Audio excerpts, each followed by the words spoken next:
দর্শক শ্রোতা, রেডিও সারাবেলার সাপ্তাহিক আয়োজন জনমতামত নিয়ে আপনাদের সাথে আছি আমি আফসানা মিমি।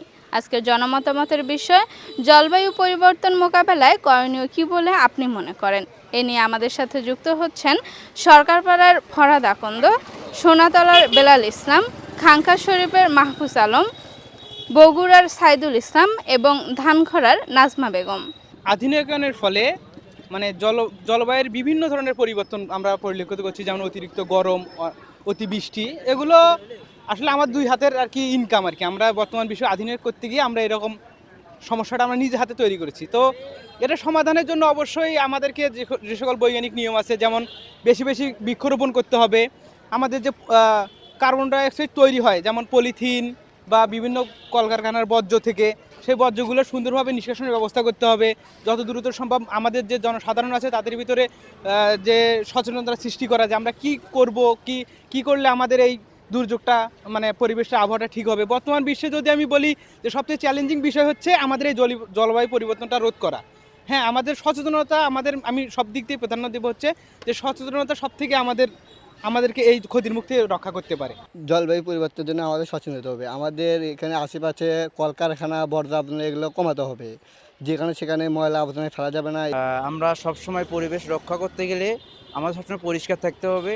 দ্বিতীয়ত হচ্ছে হলো নদ নদী, খাল বিল যেগুলো আছে সবসময় পরিষ্কার রাখতে হবে এবং আশেপাশে যেগুলো ফাঁকা জায়গা আছে ওগুলো গাছ রোপণ করতে হবে, কেননা গাছটা হচ্ছে আমাদের অক্সিজেন।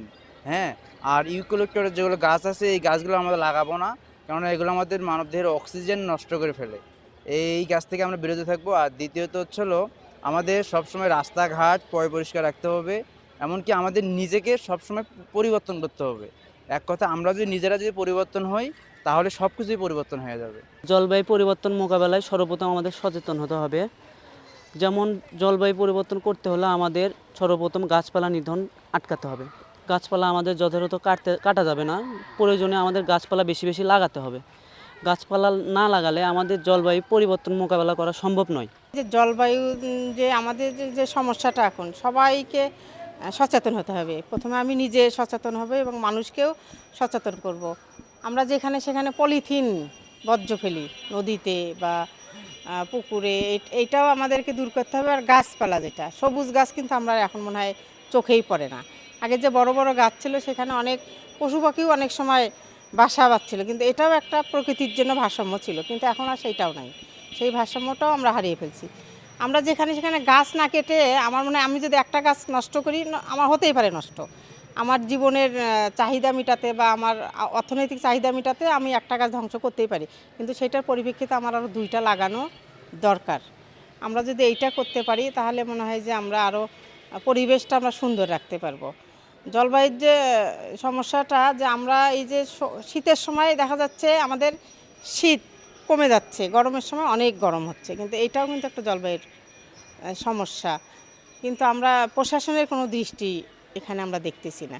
প্রশাসন যদি সবাইকে নিয়ে দৃষ্টিটা দিত তাহলে মনে হয় যে আমাদের শহরটাও ভালো থাকতো এবং আমাদের জলবায়ুরও কিছুটা পরিবর্তন আসতো। আমাদের নিজেদেরকেই এটা মোকাবেলা করা দরকার। আমরা সেটা কিভাবে করব, যদি প্রশাসনের দিক থেকেও একটু সহযোগিতা থাকতো বা তাদের ক্যাম্পেইনগুলো যদি হইতো কোথাও, এই জলবায়ুর উপর যদি কোনো ক্যাম্পেইন হইতো, যেহেতু তাদের অর্থনৈতিক দিক থেকে কিন্তু একটা থাকে, বাজেট থাকেই, প্রশাসনের কিন্তু একটা বাজেট থাকে। ওরা যদি একটু করতে পারতো তাহলে মনে হয় যে আমরা আরও ভালো কিছু হতে পারতো, আমাদের সমাজটা আর ভালো হতো, দেশটাও ভালো হতো, পরিবেশটাও ভালো থাকতো। দর্শক শ্রোতা, রেডিও সারাবেলার সাপ্তাহিক আয়োজন জনমতামত নিয়ে আপনাদের সাথে আছি আমি আফসানা মিমি। আজকের জনমতামতের বিষয় জলবায়ু পরিবর্তন মোকাবেলায় করণীয় কী বলে আপনি মনে করেন। আগামী সপ্তাহে আবারও আমরা হাজির হব অন্য কোনো বিষয় নিয়ে। সে পর্যন্ত ভালো থাকবেন, সুস্থ থাকবেন, সে প্রত্যাশা। শুভ বিদায়।